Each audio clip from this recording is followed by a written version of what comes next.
Well, can you describe or elaborate a little bit more on what Bailiff was saying about the developing confidence offensively? You guys, once you kind of got through that rough first quarter, it's like you found your footing and put some things together. It's been steady progress. As players, are you recognizing that as well? Absolutely. I mean, I think something that most people notice is when we're getting into the red zone this game, instead of putting 3 points up on the board, it turned into more of 7, and we were able to capitalize with big passes out of Taylor, and then Jeremy running the ball in.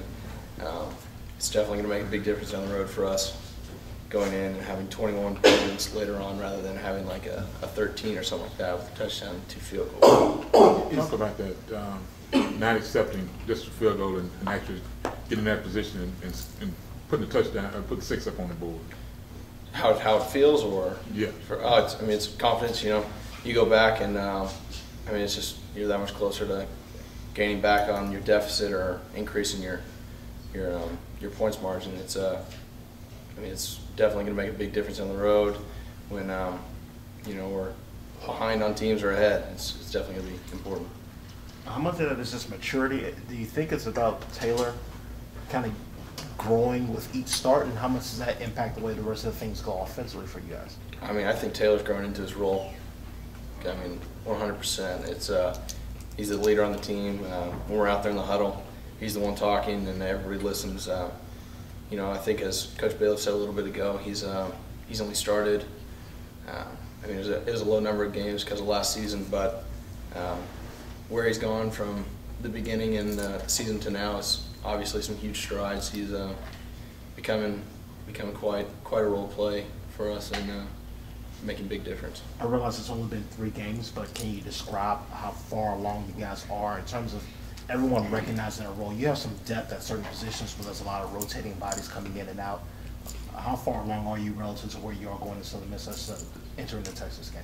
I think not only as a player but also as coaching staff, they're realizing players that are able to make plays for us and use us in different circumstances. And game 1 we obviously didn't come out and attack as well as we wanted to, and I think you look at how we came out against Baylor.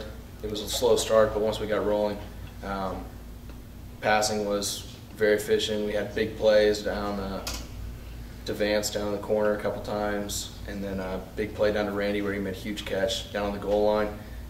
The run game's opening up big time with our offensive line making huge holes, and it's really becoming more of a balanced offense where the defense can't be pressuring the run every time or sitting back for a pass. It's becoming more balanced, and we're more of a dual threat offense now. I think by and large, though, maybe you guys set a pretty high standard of expectation for the running game, and it hasn't quite gotten there yet. A, can you put your finger on why it's been a little bit slow in that regard, and B, do you think you're close to making a breakout specifically in the running game? I think the running game's definitely coming along. I think I can't put my finger on it exactly. Obviously, it's not quite at the level that we expected thus far, and definitely something we wish to improve on. And I think it's only a matter of time before we're clicking on all cylinders, and the run game really does make its breakout, and it's going to be explosive once it does, I can tell you that. Anything else? Thank you, gentlemen.